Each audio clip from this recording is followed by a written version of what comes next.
सनातन धर्म ज्ञान। नमस्कार दोस्तों, स्वागत है आप सभी का हमारे चैनल सनातन धर्म ज्ञान पर। मैं आशा करती हूँ कि आप और आपके परिवारजन स्वस्थ होंगे तथा अपने घर में बहुत ही अच्छे होंगे।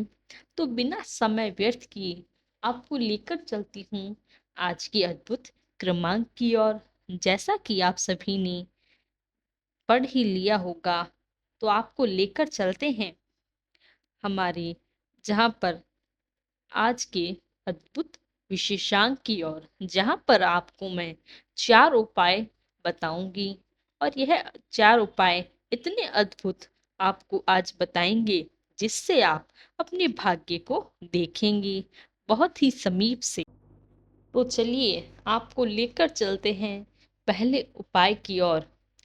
पहले अद्भुत उपाय की जो है, आपको जीवन में अपने भाग्य को प्राप्त करने के लिए, अपने भाग्य को उदय करने के लिए और अपने भाग्य को प्राप्त करने के लिए कुछ ना कुछ उपाय अवश्य करने चाहिए।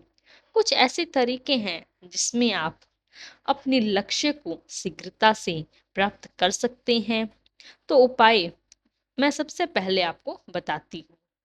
सबसे पहला उपाय आपको मैं बता रही हूँ, जो कि श्री हनुमान चालीसा का नियमित रूप से पाठ करना है।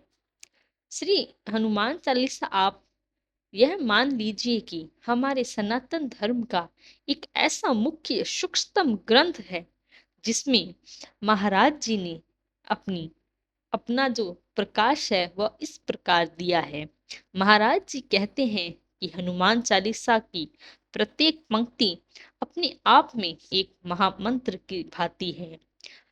आप यह सोचिए कि जब प्रत्येक पंक्ति में इतना ऊर्जा है, इतनी शक्ति है, प्रत्येक पंक्ति इतनी शक्तिशाली है, तो संपूर्ण हनुमान चालीसा को यदि आप पाठ करते हैं तो कितनी ऊर्जा, कितनी शक्ति हम प्राप्त कर सकते हैं। आप जानते हैं कि सृष्टि ऊर्जा का एक बहुत बड़ा स्रोत है और ऊर्जा से ऊर्जा तब मिलती है तो बहुत बहुत ही अद्भुत होती है। तो इसीलिए कहा गया है कि हनुमान चालीसा का जो व्यक्ति नित्य रूप से पाठ करता है वह अपने जीवन की सभी परेशानियों को और सारे कष्टों को स्वतः ही खुद से ही दूर कर लेता है। और आपको जो भी निर्धारित लक्ष्य है वह बड़ा ही साफ और स्पष्ट दिखाई देने लग जाता है। लक्ष्य को प्राप्त करने के लिए मार्ग में आने वाली सभी परेशानियों से आपको मुक्ति मिलती है। और आप जानते हैं, जब आपको किसी मुश्किल तक पहुंचते होते हैं और उसका समाधान करके आप अपने गंतव्य तक पहुंचना होता है, तो आपको आपका मार्ग बिल्कुल स्पष्ट दिखाई देने बहुत जरूरी है। यदि आप मार्ग में ही उलझेंगे और छोटी बड़ी परेशानियों में उलझ जाएंगे तो नियमित रूप से आप जानते ही हैं कि आपको अपने लक्ष्य की प्राप्ति करने के लिए समय अधिक लगेगा और वह अधिक से भी थोड़ा ऊपर लग सकता है, जो हमारे द्वारा व्यर्थ में गवाया जाएगा। और कोई भी पता चाहता है कि उसके और उसके लक्ष्य के बीच में मुश्किल आए, तो इसलिए हनुमान जी की जो हनुमान चालीसा है वह इतनी अद्भुत है कि हम सभी को एक ज्ञान प्राप्त करवाती है और एक अद्भुत ऊंचाइयों तक हमें पहुंचाती है। कि यदि आप हनुमान चालीसा का पाठ नियमित रूप से लगातार करते हैं तो आपको अंतर्मन से शक्ति मिलती है और हनुमान चालीसा जो है आपका बहुत बहुत साथ निभाती है। इसीलिए हनुमान चालीसा से आप मित्रता करिए, हनुमान चालीसा का नियमित पाठ करिए। निश्चित तौर पर आपको आपका मार्ग दिखाई देने लग जाएगा। आपको आपका निर्धारित लक्ष्य बहुत शीघ्र प्राप्त होगा। आपको भाग्य जो हमेशा से पीछे है और हम कष्टों से भरा हुआ है वह भी उदय होगा। आपका भाग्य सदैव आपके साथ देगा। अब चलते हैं हमारे दूसरे और सबसे अद्भुत उपाय की तरफ। आपको क्या करना चाहिए? देखिए, सृष्टि के साथ जिसने तालमेल बिठा लिया है, सृष्टि इतनी अद्भुत है कि हम सबके लिए वह सब कुछ हमें प्रदान कर सकती है, जो हमारे जीवन के लिए हमें लगता है कि बहुत महत्वपूर्ण है। इसलिए इस सृष्टि के साथ जुड़ने का प्रयास करिए। सृष्टि के साथ कैसे आप जुड़ सकते हैं? देखें, हम अपने जो भी वस्तुएं देखते हैं, प्राकृतिक है जो वस्तु हम देख रहे हैं, वह सृष्टि का एक अंश मात्र है। चाहे वह कोई लकड़ी की वस्तु हो या कोई फल, सब्जियां, फूल इत्यादि, वह हमें सभी इस सृष्टि से प्राकृतिक रूप से ही प्राप्त होती हैं। तो आपको क्या करना है कि सृष्टि से संबंधित जो भी चीज है, जिनको आप देख रहे हैं, जैसे आप जानते हैं, हमारे जो 9 ग्रह सृष्टि का मुख्य भाग है, और सृष्टि तक आपको क्या करना है कि अपनी जो मनमानी इच्छा है, आपको अपने अंतर मन से जुड़ा हुआ है। आपका जो निर्धारित किया हुआ लक्ष्य है, आपको अपनी संदेश स्वरूप में सृष्टि तक पहुंचाए में रहिए। आपको सृष्टि को नियमित रूप से मस्तिष्क में अपने संदेश भेजना है कि आपने एक लक्ष्य निर्धारित किया हुआ है, और इसलिए आपने सुना ही होगा कि इसको अगर हम दूसरे शब्दों में कहें तो आपने अवश्य सुना होगा कि प्रतिदिन अपने लक्ष्य के बारे में सोचते रहिए, और जिस चीज को आपको प्राप्त करना होता है, वह एक बार आपको पूरे दिन में जब भी आपको समय मिलता है, उसे अनुभव करना बहुत जरूरी है। भौतिक रूप से आपको अनुभव करने के लिए अंतर्मन से अभ्यास करते रहिए, और इस सृष्टि को संदेश पहुंचाते रहिए कि आपको जीवन में क्या करना है।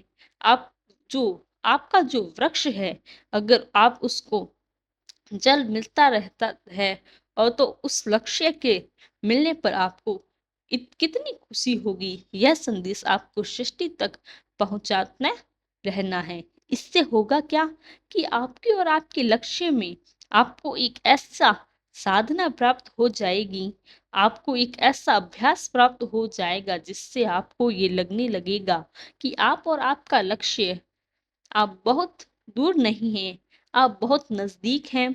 तो ऐसे संदेश पहुंचने से सृष्टि आपके कार्य और भी आसान कर देती है।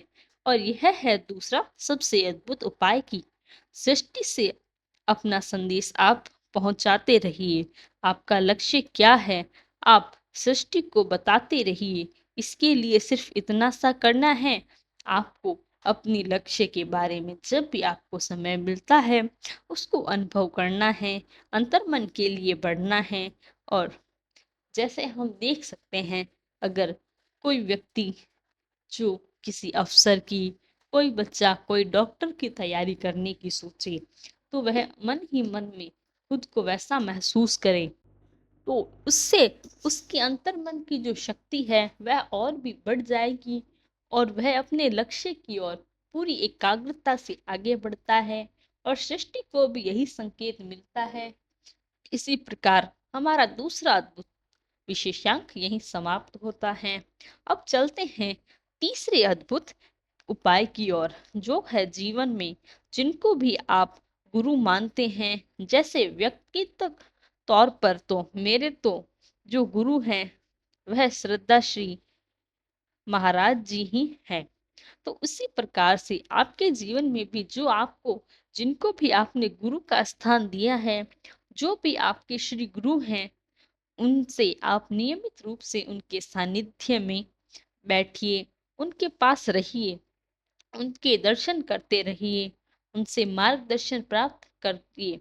देखिए, एक छोटा सा कार्य मैं आपको, एक छोटा सा छंद मैं आपको सुनाती हूँ, जो आपने भी सुना ही होगा कि बिन गुरु ज्ञान का हिस्सा पाए, तो इसीलिए जीवन में सबसे गुरु होने बहुत बहुत आवश्यक है।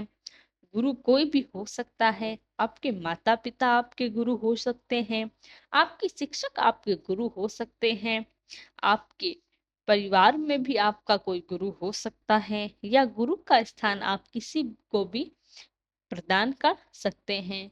जो भी जिनसे भी आपको मार्गदर्शन प्राप्त होता है, जिनको भी आपने गुरु का स्थान पर बिठाया है, उनसे उनके साथ नियमित रूप से जुड़े रहिए, उनका आशीर्वाद लेते रहिए, उनसे मार्गदर्शन लेते रहिए। क्योंकि मैं आपको उदाहरण स्वरूप यदि समझाना चाहती हूँ तो श्री महाभारत में आपने देखा ही होगा कि गुरु द्रोणाचार्य ने जैसे अर्जुन और कर्ण हैं, बहुत सारे हमारे ऐसे नायक हुए हैं श्री महाभारत में, जिन्होंने गुरु को परम स्थान दिया था। और गुरुओं को परम स्थान हमारे सनातन धर्म में सदैव बताया गया है। तो इसीलिए जो जैन गुरु के सानिध्य में रहते हैं, उनसे आशीर्वाद प्राप्त करते रहिए और अपने जीवन में कभी असफलता आपको प्राप्त नहीं होगी। इसलिए अपने गुरुदेव के साथ आपको जुड़ाव बहुत मजबूत होना चाहिए, जिनसे जीवन में आशीर्वाद एवं मार्गदर्शन प्राप्त करना रहना चाहिए। गुरु से आपको जो बहुत बहुत ही ज्ञान की बात सुनने को मिलती है, बहुत बाल मिलता है आपके विचारों में, आपके जीवन में। और आपके जीवन में कोई ना कोई ऐसा अवश्य होगा जब आप मुश्किल के दौर से गुजर रहे हैं और आपको सही मार्गदर्शन प्राप्त किया हो। तो यह था हमारा तीसरा अद्भुत उपाय, जिसे करने से आपको लाभ अवश्य प्राप्त होगा और आपका भाग्य भी बदलने लगेगा।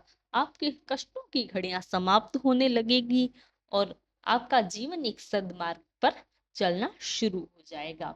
तो यही समाप्त होता है हमारा आज का अद्भुत क्रमांक। कल फिर मुलाकात होगी ऐसे ही अद्भुत क्रमांक के साथ।